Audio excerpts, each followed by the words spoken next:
Dominique et Nique s'en allaient tout simplement au Dieu, pauvre et chantant.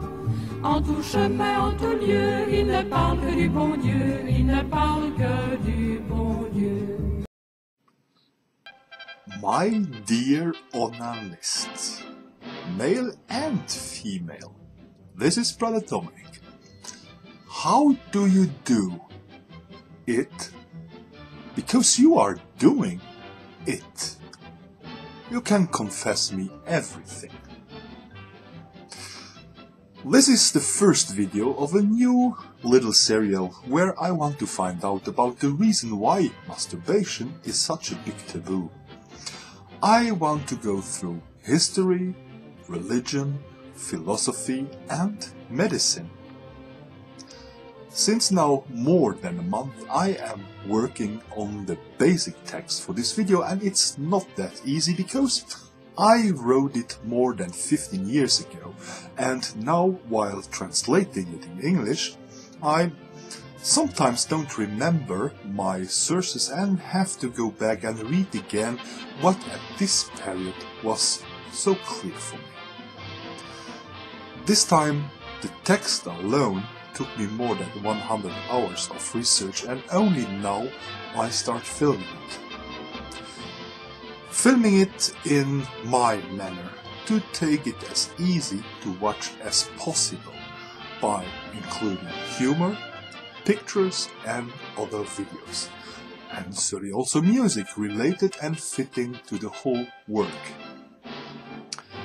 Without being graphic, and avoiding as good as possible to be flagged by presenting a too voyeuristic material.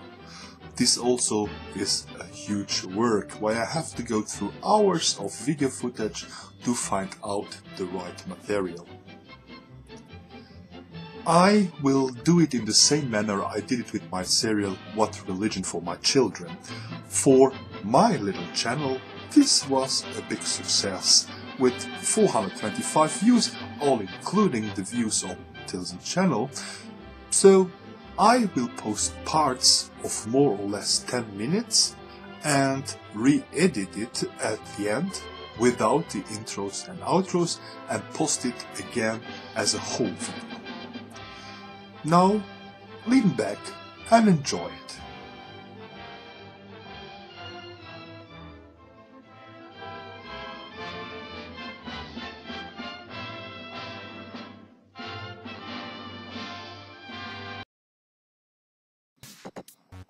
It began with Tissot and continued with the GP and the clergy to the midst of the 20th century. So the question was, what doing with the masturbation, how to damn it? The solution was to give it the name of something which is forbidden in the Bible, onanism.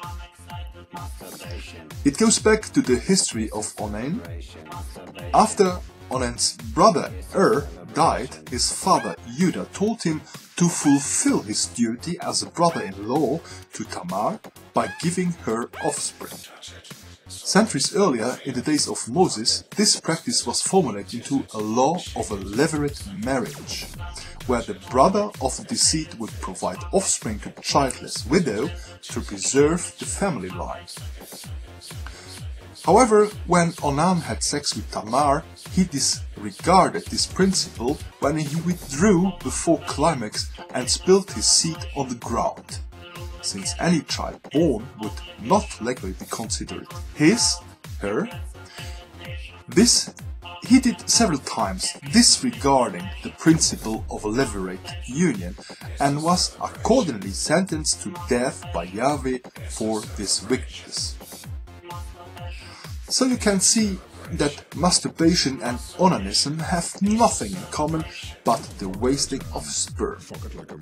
In other languages than English, it's very common to still call masturbation onani or onani. They should also stop calling it so, because it's completely wrong and only serves to the condemnation. It's how we have seen not the church in the first place who is guilty of this condemnation. The scientists went even crazier, you might think. There are plenty of proofs for that in the literature of some excellent therapists. If you want to know more about this, make your own research and you will find some reports speaking of the danger coming from a sewing machine, where the medical report says that due to the pedal, the female genitals might be strongly stimulated, or also the condemnation of bicycle for women. Let's go further back to history, and first to Diogenes of Sinope, who was born around 404 BCE and died at 323 in Corinth. If you wonder what is the picture of my goxster's YouTube avatar, it's him, it's Diogenes. He's the base of my personal philosophy. Maybe later on I will explain you in a video why he's that important for me. It was during the time of Plato that lived this oddball. History described him like a beggar living in a barrel.